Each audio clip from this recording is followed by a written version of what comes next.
ကိုမရှိတော့ရင်တော့ကိုချစ်ခင်ရတဲ့သူတွေအစဉ်ပြေပြေရှေ့ဆက်နိုင်ဖို့အတွက်မိတ်ဆွေတို့ဘယ်လိုပြင်ဆင်ထားလဲအသက်အာမခံရဲ့အကျိုးခံစား권ကိုဘယ်သူကရမှာလဲဘယ်လိုပြန်တောင်းယူရမလဲဒီမနှက်ဖြန်တိုင်းအတွက်စိတ်ချလိုက်အစီအစဉ်မှာအချိန်10မိနစ်ပေးုံနဲ့ဒါတွေအားလုံးရှင်းသွားလိမ့်မယ်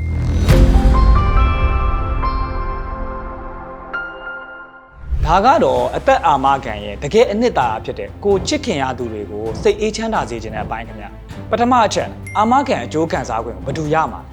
ဒါကတော့အသက်အာမခံဝယ်ယူခြင်းအခါကကိုရွေးချယ်ဖော်ပြထားတဲ့အာမခံအကျိုးခံစား권ရှိတဲ့သူ beneficiary ရမှာပါဒါတွေကိုများသောအားဖြင့်ကိုယ့်ရဲ့ဇနီးခင်မွန်သားသမီးဒါမှမဟုတ်မိဘတွေကိုထည့်ထားလေးရှိတယ်ဒုတိယအချက်အာမခံအကျိုးခံစား권ကိုဘယ်လိုပြန်တောင်းယူရမလဲဒါလုံးဝမခက်ပါဘူးလိုအပ်တဲ့စာရွက်စာတမ်းတွေနဲ့ကိုယ့်ရဲ့အသက်အာမခံအကြံပေးကိုဖြစ်ဖြစ်ကိုယ့်ရဲ့အသက်အာမခံကုမ္ပဏီကိုဖြစ်ဖြစ်ဆက်သွယ်အကြောင်းကြားလိုက်ပါ